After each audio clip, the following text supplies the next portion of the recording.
a lot of y'all have asked about my stepfather and is he okay? I know his brother just passed, my uncle. And I would say the short answer to that is, yeah, he's okay. Long answer, I'm not sure, really. I can tell you he's hurting. He's dealing with a lot of medical conditions himself, and that he didn't take care of his body growing up, man. He's a type 1 diabetic. He's been that since 3 years old. He's got neuropathy so severe he can't even feel his feet. Literally cannot feel them. They're cold to the touch. And somehow manages to walk around wobbling everywhere, but he still walks. And I love him. Now, what I can tell you is that, in life, they say cats have 9 lives. Well, let me tell you, my dad, Derek, has 9 lives. And which one he is on, I have no clue. I'm just thankful he's here. It is very frustrating to be 34 years old, fixing to be 35, and see my grown, full dad not listening. It drives me nuts, man, because if you know him, he's got a big old heart, dude, and I could understand why he was wanting to leave the hospital the other day. Mind you, this is the same man who has tried to unalive himself with 300 units of insulin. Damage is done.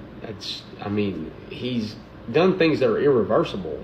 And I know he tries hard now, but if you understood my dad, you would understand his stubbornness also. Even my Uncle Jeff was stubborn. That family, my granny bar, they're all stubborn, but they're great people, and they are damn determined people, and you won't stop them if their mind's focused. I can promise you that.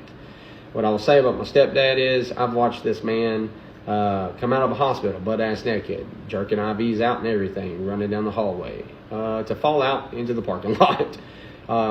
Not once, but a few times. My stepdad has rocked the back of a whole ambulance and blown the damn doors off the back end because he's been so low, 38, 28. I think the lowest I've ever seen it was 15, near death. My mom can vouch for this. Where I was shugging, like I took honey and squeezed it. I was squeezing honey all in his mouth, man. When I tell you this man has severely abused his body, he has. It is the real truth of what not taking care of your diabetes can do. And my dad will tell you that. He's not shy about it, and he hates this. I promise you. He talks about it all the time, and it breaks my heart because the dad I remember when we played pee-wee football and we was doing stuff, man, he was running out there with a 6'2", 220 pounds of solid muscle. My mom will tell you, she got pictures of him, man, just ripped.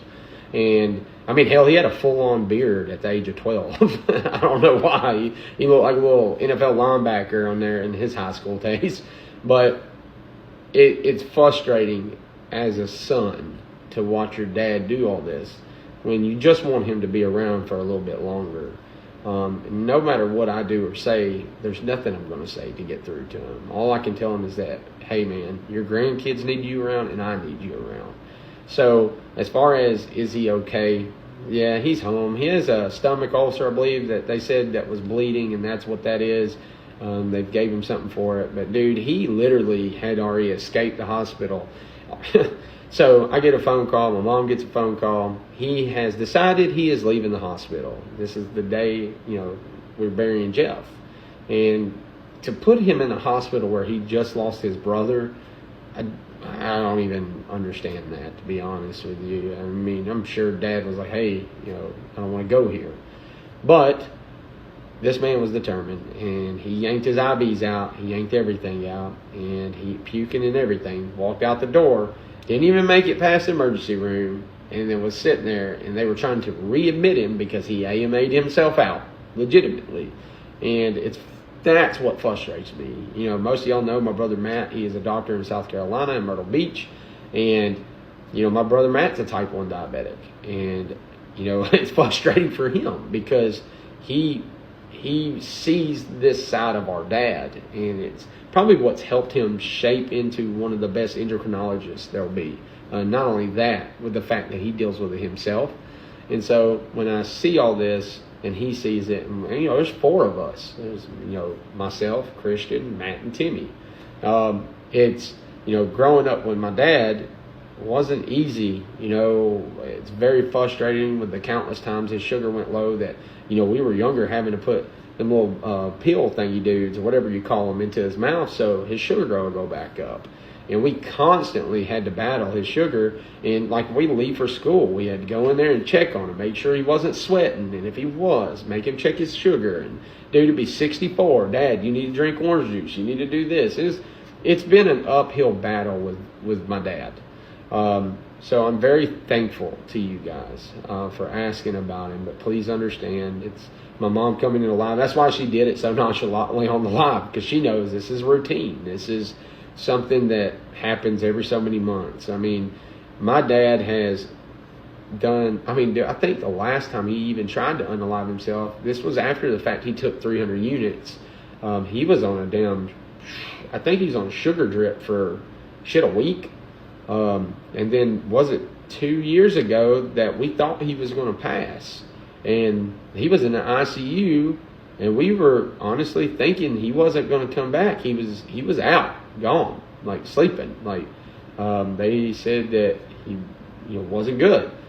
Next thing you know, we get a phone call, and guess what my dad's doing? He has decided to turn the TV on and try to take things out of his arms and his mouth and so forth. That's what I'm going to say, man. So when I say that my stepdad has been a little bit of a handful, and he's probably going to see this, but he knows I love him, I mean well by it, but he is a handful. And he's got to understand that we love him very much, and that, this ain't about you. It's not about me. It's about the grandkids, and that you have people that absolutely care about you. You can do some things to help improve your life. And with, your mom, he knows, and that's what bothered me most, to think about it, is that his mom had just lost Jeff. The last thing that she needed to deal with was worrying about if she was going to lose Derek too.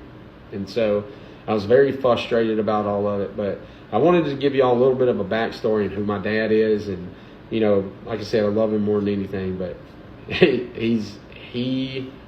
it's a common thing. So, but anyways, thank y'all so much for asking about him. I love you guys.